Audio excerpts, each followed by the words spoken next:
የህይወት ዘመን ፍላጎቶን በቀላሉ የሚያሳኩበት እድል ተመቻቸሎ።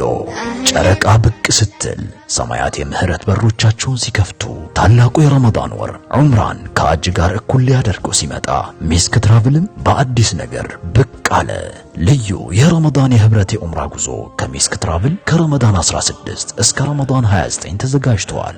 ጉዞ በተወዳጆቹ ሐሪማ ቲቪ ላይ የሌሊቱል ጁሙዓ እንግዶች በሆኑት ኡስታዝ ነስረዲን ኢብራሂምና ኡስታዝ ሸምሰዲን ሐምዛ መሪነት ይካሄዳል። ታላቁን የዒባዳና የምህረት ወር በተቀደሱት በመካና መዲና በማሳለፍ መንፈሱን አድሰው ይመለሳሉ። ያለን ቦታ ውስን ስለሆነ ፈጥኖ ይመዝገቡ። በ0938 39 22 77 ወይም በ0938 55 22 77 ይደውሉ። አሊያም ጦር ኃይሎች ኩዊንስ አጠገብ ኤንኤም የገበያ ማዕከል ቢሮ ቁጥር F305 በአካል በመምጣት መመዝገብ ይችላሉ። ሚስክ ትራቭል